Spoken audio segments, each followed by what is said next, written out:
Bonjour et bienvenue dans cette toute nouvelle vidéo dédiée aux étudiants en études supérieures en mathématiques. L'objectif de la vidéo étant le suivant, donc on va s'intéresser à démontrer le théorème de Napoléon qui est dans cet exercice. Donc le but c'est de montrer que si on... Donc là on a un triangle véritable, c'est-à-dire un triangle d'air non nul. Et donc à l'extérieur de celui-ci, et à l'extérieur de ce triangle véritable, en fait on va construire tout simplement trois triangles équilatéraux. Et on aimerait montrer que le triangle formé par le centre de chacun de ces trois triangles est encore équilatéral. Bon, là, énoncé qui fait mal. Énoncé, si on ne voit pas le truc, c'est compliqué de voir ce qu'on veut démontrer. Enfin, ce qu'on va démontrer. Donc là, ce que je vous propose, c'est que ça prend un peu de temps, mais on va faire une figure. Ok. Bon, je vais faire rapidement pour que ça ne soit pas trop long non plus. Mais on va faire une figure, on va la commenter et on va essayer de comprendre ce qui se passe. Donc voilà, après un petit peu de construction, voilà ce que ça donne. Bon. Alors, on va noter les centres de gravité comme ils se doivent. Donc là, bon, bah, je vais nommer ça H. Je vais nommer ça, ce point-là, tac, tac. Je vais le nommer F, enfin G. Et là, je vais le nommer tout simplement. Bah non, G, si on veut être rigoureux. Là, je vais nommer ça I. Voilà. Comme ça, on est bon. Bon, en soi, c'est juste nommage de points, mais bon. Au moins, comme ça, c'est à peu près propre. On va dire que chacun des points, ils ont des affixes précises. Donc là, le point A, il a pour affixe petit a, B, petit b, C, petit c. F, du coup, il a pour affixe petit f. D, affixe petit d. E, bah, petit e. Là, on va faire pareil. H, affixe petit h. I, affixe petit i. Non, ça va être un peu dérangeant de l'appeler petit i parce qu'on va confondre avec le i des nombres complexes. Donc, je vais l'appeler L. Ok. Je sais que c'est pas trop cohérent, mais c'est juste pour pas qu'on confonde avec le nombre i. Parce que sinon, il va avoir sinon, on va avoir des problèmes. Et G, si on affixe, c'est petit g. Voilà. Bon. On veut montrer que le triangle formé des centres de chaque... Enfin, le triangle en bleu, là, on veut montrer qu'il est équilatéral. Alors bon, là, du coup, il faut se rappeler d'un certain nombre de propriétés sur le triangle équilatéral. Bon, première chose qui vient de manière instinctive, normalement, vous allez vous dire, bon, on va essayer de montrer que les trois longueurs, là, HI, HG et IG sont toutes les trois égales. Ok, voilà. On peut essayer de montrer ça. C'est pas un problème. C'est pas un problème, mais là, ça va pas être facile en l'état. Ok. Sinon, on peut montrer que tout simplement, l'angle entre... Enfin, cet angle-là égale cet angle-là égale cet angle-là est égal exactement pi sur 3. Ok. Après, tout dépend dans quel sens on prend. Si on prend dans ce sens-là, du coup, ça ferait cet angle-là et cet angle-là qui doit valoir pi sur 3. Bon, bah du coup, là, on va aller petit à petit. Il va falloir qu'on y aille brique par brique. Alors, on va mettre un résultat qu'on avait déjà démontré dans la question précédente. C'est que le centre de gravité, par exemple, le centre de gravité H, son affixe, c'est donc égal à la chose suivante. C'est égal à l'affixe de A plus l'affixe de C plus l'affixe de E divisé par 3. Ça, on va mettre ce résultat-là. On l'avait démontré dans une des vidéos que je vous invite à aller voir. C'était, il me semble, utiliser les nombres complexes en géométrie partie 1. Donc, j'invite à aller voir cette vidéo où on démontre ce résultat. Là, on va le mettre ici. Et donc, comme ça, on va pouvoir écrire les affixes des autres points. Point des points. Ok, donc on va dire d'après. Alors, vidéo précédente. Déjà, ce qu'on peut dire, c'est que l'affixe de petit h, c'est égal à A plus C plus E divisé par 3. Petit f, c'est égal à C plus B plus... pardon, c'est pas petit f, c'est petit l égale C plus B plus petit f sur 3. Et le troisième, donc c'est petit g, égale A plus B plus D divisé par 3. Ok. Bon. Ok. On arrive à ces affixes-là. Bon. Là, maintenant, on se dit, bon, je vais créer les affixes, pourquoi pas. J'ai donc ces trois relations-là qui me viennent à l'esprit. Alors, maintenant, donc, on va servir du fait que le triangle ABD est équilatéral pour obtenir l'affixe du point D. Ok. Parce qu'en fait, dans le premier temps, là, on a les affixes, enfin, d'après la vidéo précédente, on peut écrire les affixes de ces 3 points de cette manière-là. Et donc, on va essayer maintenant de s'intéresser à l'affixe du point D. Donc, on va établir l'affixe du point D. De même, on établira l'affixe du point E. Et après, on établira l'affixe du point F. Donc, l'affixe du point D, regardez, comment qu'on peut la déterminer? Et bien, pour obtenir le point D, il suffit de faire une rotation. Donc là, pour obtenir le point D, comment qu'on fait? Et ben, on va partir de ce vecteur-là. Et on va lui faire une rotation d'angle moins pi sur 3. Ok, voilà. Parce qu'on est dans le sens contraire du sens trigo. Ok, donc je prends le vecteur AB, je lui fais faire une rotation d'angle moins pi sur 3, et je tombe sur le point D. Ok. Et donc là, là, je vous refais le mouvement encore. Pour obtenir le point D, je vous ai dit, donc on prend le vecteur AB et on le tourne d'un angle moins pi sur 3 pour arriver au point D. Donc je prends le vecteur AB, je le tourne d'angle moins pi sur 3 et j'arrive sur le point D. Donc du coup, on y va, ça va me donner donc E moins I pi sur 3 facteur l'affixe du vecteur ici B, ce vecteur là, donc ici le vecteur BA, donc c'est B moins A, auquel je vais ajouter l'affixe du centre. Ok, donc ici l'affixe du centre c'est petit a. Donc là j'ai l'affixe du point D. On va pouvoir raisonner de la même manière pour obtenir l'affixe des autres points. Donc on va avoir E égale et on va avoir F égale. Donc on y va. Pour le point E, qu'est-ce qu'on peut dire? Il est là. Pour le point E, pour obtenir le point E, c'est exactement le même principe. Donc là, on est là. Pour obtenir le point E, je vais donc faire une rotation d'angle moins pi sur 3. Donc comme ceci. Pour partir de A vers E, selon le point C. Donc je vais avoir E moins I pi sur 3 facteur, donc la chose suivante, va A moins l'affixe du centre de rotation, c'est-à-dire C, auquel j'ajoute le centre de rotation, donc C. Et après, je fais pareil pour F. Donc, je vais avoir E moins I pi sur 3 facteur, donc le point que je déplace moins le centre de rotation, plus l'affixe du centre de rotation, pour avoir le point F. Donc, le point F, il est là. Le point F, comment je fais pour l'obtenir? Le point F, pour l'obtenir, je vais donc faire une rotation pour passer du point C vers le point F. Tac, je tourne autour du point B sur un angle moins pi sur 3. Donc du coup, ça va faire, on a dit, on part de C, moins le centre de rotation B, plus le centre de rotation B. Voilà. Une fois que j'ai ça, c'est plutôt pas mal. Parce que je vais pouvoir tout réinjecter pour les expressions de G, L et H. Ok, voilà. Donc, on en déduit la chose suivante. Alors, je vais écrire ça sur une feuille carrément. Donc là, j'aurais écrit vite fait les résultats quand même que l'on puisse visualiser. Donc, j'ai D égale E moins I pi sur 3 facteur B moins A plus A. E égale E moins I pi sur 3 facteur, donc on a dit E, A moins C plus C. Et le dernier, F égale E moins I pi sur 3 facteur, donc ici pour F on avait dit C moins B plus B. Ok, et je réécris de plus que j'ai. Je réécris que tout simplement, G égale A plus B plus D sur 3. H égale, on avait dit A plus E plus C sur 3. Et L égale C plus B plus F sur 3. Ok.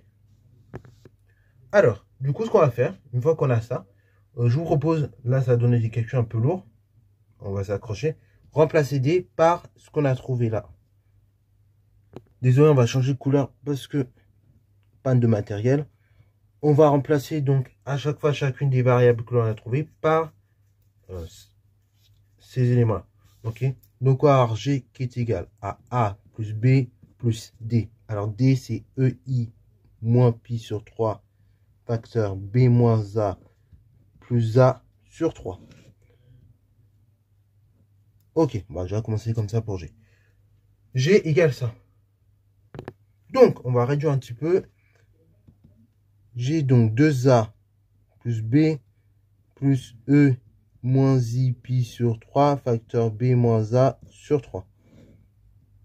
Donc ça, c'est g. On fait de même avec h. H égale a plus e.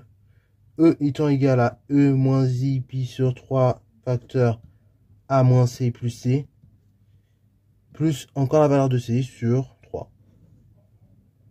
Et la valeur de L, c'est donc C plus B, plus la valeur de F qu'on a trouvée. Donc c'est E moins I pi sur 3 facteur de C moins B moins plus B. Sur 3.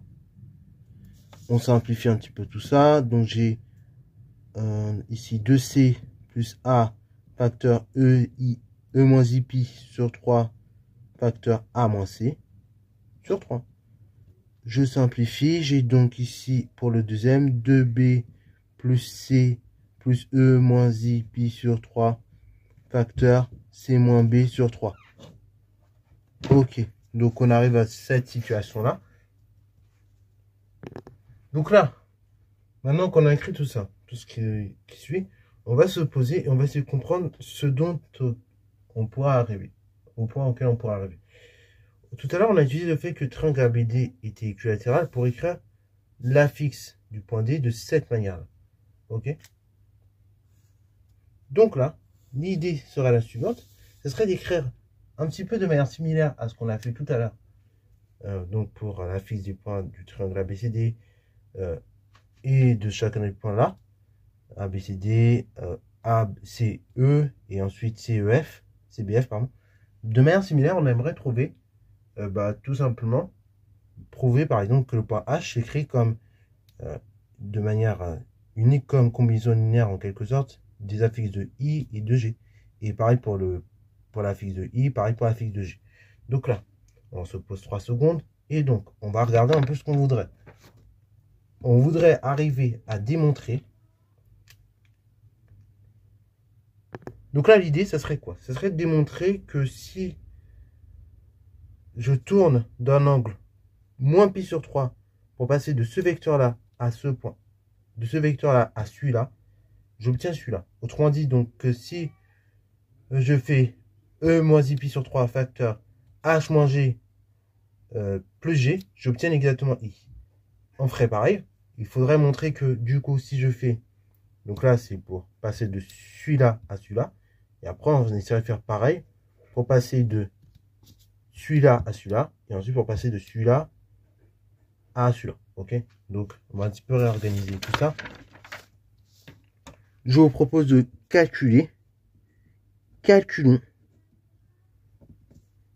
Donc, ces choses-là, je vais calculer 1 qui est égal à exponentielle moins I pi sur 3 facteur. Donc, on a dit H moins G plus G. Ensuite, E moins I pi sur 3 facteur. Donc ici, ensuite, on va faire E moins I pi sur 3 facteur L moins H plus H. Et le dernier, donc on va faire exponentielle moins I pi sur 3 facteur. Donc là, donc G moins L plus L. On remarque que, donc je vais appeler oméga, est égal à E moins I pi sur 3. Et bah, oméga au cube, c'est exactement égal à moins 1. Ok, c'est moins I pi et moins, enfin c'est E puissance moins I pi. Et donc ça fait moins 1. Ok, donc ceci fait moins 1. Donc du coup, c'est-à-dire que oméga cube plus 1 égale à 0. Bon, une première solution pour oméga, c'est effectivement que oméga soit égal à moins 1. Et donc, c'est-à-dire oméga serait racine du polynôme. Sauf que oméga moins 1, bah, il ne peut pas être nul. Donc, du coup, enfin, déjà, il ne peut pas être nul. Donc, on va éliminer cette possibilité-là.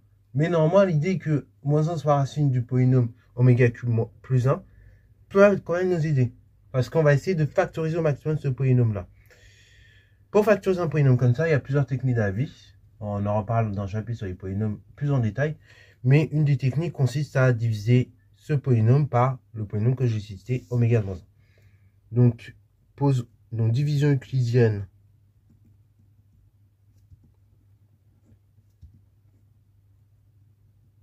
de oméga cube plus 1 par oméga plus 1. Évidemment, il y a d'autres méthodes à vue. On peut aussi se ramener à écrire donc oméga plus 1 facteur 1 polynôme de degré 2. On identifie tous les coefficients. Moi, j'aime bien la division euclidienne, ça marcherait bien dans ce genre de situation. Voilà. Après, vous me connaissez, j'ai mes petites habitudes. Donc là, pour le coup, vous faites un peu comme vous le sentez. Donc, on divise oméga cube plus 1 par oméga plus 1. Donc là, pour le premier terme dans le quotient, on va avoir du oméga carré. Et donc, après calcul, on va voir qu'on a moins oméga carré. Du coup, là, combien de fois... Donc là, après, dans le quotient, je vais avoir du moins oméga. Donc, moins oméga carré, moins oméga. Donc, à la fin, j'aurai du oméga plus 1. Et après, oméga plus 1 divisé par oméga plus 1, j'ai donc 1. 0. Donc, oméga cube plus 1, c'est égal à oméga plus 1, facteur oméga carré moins oméga plus 1. Et là, maintenant, oméga cube plus 1 égale à 0. Et oméga plus 1 différent de 0. Bah oui, parce que oméga n'est pas égal à moins 1 par définition. Donc du coup, ça veut dire que j'ai nécessairement oméga carré moins oméga plus 1 qui est égal à 0. Donc j'en déduis nécessairement que oméga carré, c'est égal à oméga moins 1. Voilà, ceci va grandement nous simplifier les calculs. Comme ça, dès que j'aurai du oméga carré, et ben, je ne me casserai plus la tête. Et donc là, plutôt que d'avoir exponentielle i pi sur 3 à chaque fois, là, qui va me casser les pieds dans les calculs, ça, je l'appelais à chaque fois que je le verrai. Maintenant, désormais, je le renomme. Il s'appelle oméga. Parfait. Bon, une fois que j'ai refait tout ça, on va faire les calculs. Maintenant, sans un calcul, c'est parti mon kick. Donc, grand A égale oméga facteur h moins g plus g. C'est égal à oméga facteur. Alors, on y va parce que j'ai pas les affixes en tête. Donc, 2c plus a plus oméga facteur c moins b sur 3. Moins, moins l'affixe de g. Donc là, l'affixe de g, que je ne me trompe pas, c'est 2a plus b plus oméga facteur b moins a sur 3. Plus la même chose, mais sans le oméga devant. Donc 2a plus b plus oméga facteur b moins a sur 3. Ok, on va simplifier au maximum. Je vais d'abord tout simplifier ce qu'il y a dans la parenthèse. Donc dans la parenthèse, en a, et ben, j'ai du moins a. En b, j'ai du moins b. En c, j'ai du moins 2c. En oméga, donc j'ai a plus a, 2a. En b, j'ai du moins b. Et en c, j'ai tout simplement du moins c. Sur 3. Plus 2a plus b plus oméga b moins 1. Sur 3. Ok. Là, ensuite, on développe tout le monde. On développe tout le monde comme à notre habitude. Et donc, après développement, on va avoir oméga facteur moins a moins b moins 2c sur 3. Plus, alors, oméga carré. Oméga carré, on a dit tout à l'heure qu'on pouvait le remplacer autrement. Oméga carré, du coup, c'est oméga moins 1. Donc là, je vais avoir encore plus oméga facteur de ce terme-là. 2a moins b moins c sur 3. Moins, donc, la chose suivante. 2a moins b moins c sur 3. Et après, j'ajoute 2a plus b plus oméga facteur b moins 1 sur 3. Bon, là maintenant, il faut faire un peu de ménage parce qu'il y a un peu trop de choses pour arriver au résultat final tout de même. Je regroupe tous les termes en oméga ensemble, toutes les constantes ensemble. Et donc, je regroupe toutes les constantes ensemble. On y va. Donc, les constantes. J'ai 2a moins 2a, 0. En b, j'ai b plus b. Du coup, 2b. Donc, on a 2b plus c. Là, on est plutôt content. C'est la partie constante que l'on avait au départ. Et après, pour le terme en oméga, alors là, faites gaffe, Je suis allé un peu trop vite dans le calcul. Je sais pas pourquoi, il y avait un moins qui s'était glissé. Donc du coup, forcément, ça fait des erreurs. Donc faites gaffe quand vous développez, quand vous passez de là à là. C'est pas moins de C, c'est plus de C. Hein. Ok, parce qu'on a plus de C là, et là, il n'y a pas de C pour la constante. Ok, donc on fait attention. Voilà, j'avais pas vu. C'est après, quand je relis, je vois que ça marche pas. Bon, pareil, quand vous faites un truc, il est réflexe toujours de relire ce que vous faites aussi. Ça peut être pratique dans une copie. Bon, pour les termes en oméga, on y va. Pour les termes en oméga, on a ça, ça et ça. Et donc après calcul, on a. Et après calcul, on est assez content parce que, tout simplement, c'est exactement égal à la valeur de L. Ok, donc. Alors, je vais même simplifier. D'où. Alors, c'est quoi qu'on a calculé exactement? C'était A. Donc, A étant égal à exponentielle moins I pi sur 3 facteur H moins G plus G égale à L. On réitère la procédure pour le calcul de B et le calcul de C. Ok, donc là, on va aller un tout petit peu plus vite maintenant.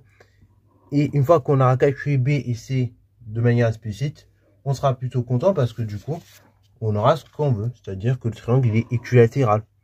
Donc, on a L moins H plus H. Donc, on développe tranquillement. Ça fait oméga facteur. Alors, L. Donc, après avoir tout remplacé et directement tout compacté, on a directement ça. Une fois que j'ai écrit ça, on va de même redévelopper comme tout à l'heure. Donc, c'est parti mon kiki. Donc, pour les termes en oméga, je vais avoir oméga facteur moins A plus 2B moins C sur 3. Là, je vais avoir du oméga carré. Oméga carré, on a dit c'était oméga moins 1. Donc, du coup, je vais avoir de même plus oméga facteur de 2C moins B moins A sur 3 moins 2C moins B moins A sur 3 plus 2C plus A sur 3 plus oméga facteur A moins C sur 3. Ok. Je simplifie tout, les termes constants ensemble et les oméga ensemble.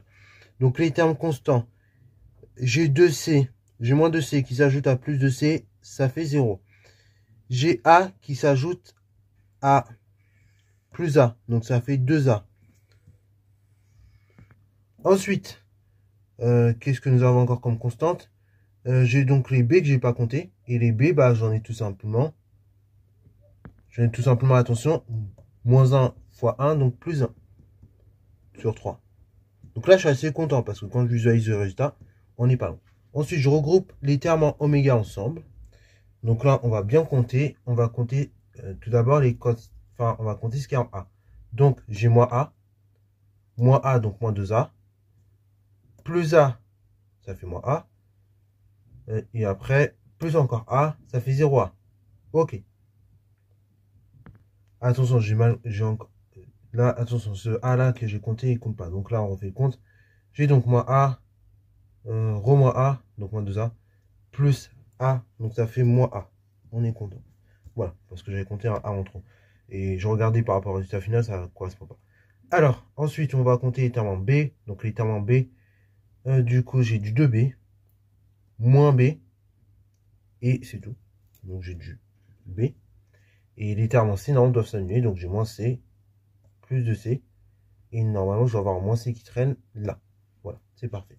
Donc là, c'est bon, on a ce qu'il faut. Donc on a B qui est égal à L. G. Bon, ça s'annonce bien. Maintenant, on va terminer avec le dernier calcul. On va calculer C. Et donc, c'est égal à oméga facteur G moins L plus L. Et on va montrer que c'est égal à H.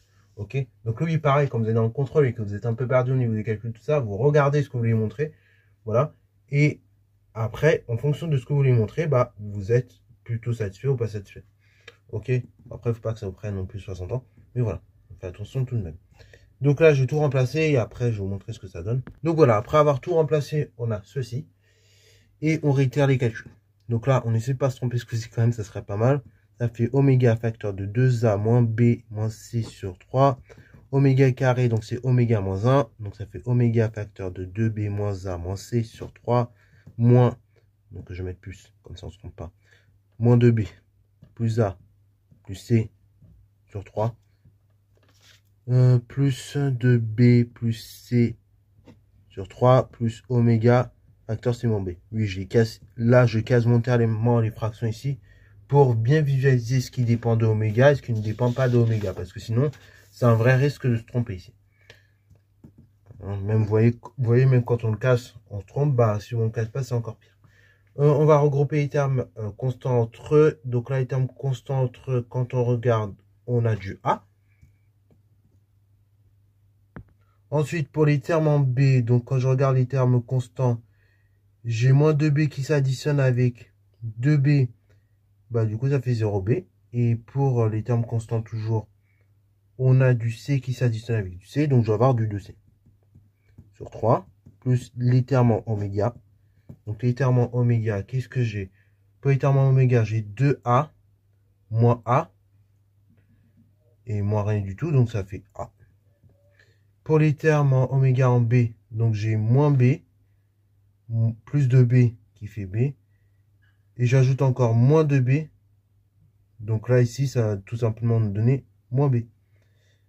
Mais, moins B, on rajoute encore. Alors, c'est pas moins de B, pardon, qu'on ajoute, c'est juste moins B. Donc là, pour les termes en B, dans ce cas-là, j'ai 0. Et pour les termes en C, du coup, j'ai moins C, encore moins C, donc moins 2C, plus C, ce qui fait moins C. Voilà. Est-ce qu'on arrive bien à la valeur de H voulu? Tac, tac, tac, c'est bien ce qu'on veut. Donc ça égale H. Et donc, on a fini XO, puisque cela permet de dire que le triangle GHI est équilatéral.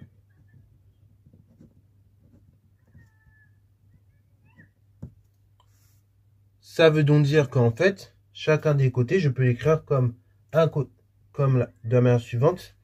Donc là, en fait, ce que j'ai fait comme calcul, donc ça paraissait hyper long, mais en fait, on a arrivé à montrer que finalement, si je fais exponentielle moins I, pi sur 3, facteur H moins G plus G, bah, j'obtiens la fixe du point L, enfin la fixe L qui est la fixe du point I. Si je fais exponentielle moins I, pi sur 3, facteur L moins H plus H, ça me permet d'obtenir la fixe du point tout simplement G, donc la fixe G. Et si je fais exponentielle moins I pi sur 3 facteur, donc cette fois-ci G moins L plus L, ceci me permet d'obtenir la fixe du point H qui est H. Voilà. Et c'est tout pour cette vidéo-là. Donc vous voyez que les calculs n'étaient pas forcément très évidents, mais on a fini par y parvenir. Donc exercice à refaire. Voilà.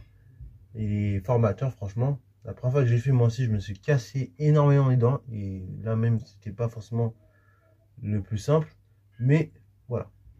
Franchement, à refaire cet exercice, il est très très formateur sur le théorème de Napoléon. Donc, bah, au moins, vous pourrez vous l'appliquer dans une soirée quand vous dites que vous construisez un triangle quelconque et qu'à partir des côtés du triangle, vous faites un triangle équilatéral. Bah, en fait, le centre de gravité de chacun des triangles équilatéraux, quand vous les reliez ensemble, ça forme encore un triangle équilatéral. Voilà, au moins, vous pourrez vous la péter et la démonstration est là. Sur ce, c'est la fin de la vidéo. J'espère qu'elle t'a plu. Si c'est le cas, n'hésite surtout pas à la liker, commenter et bonne à toi en mathématiques et en sciences.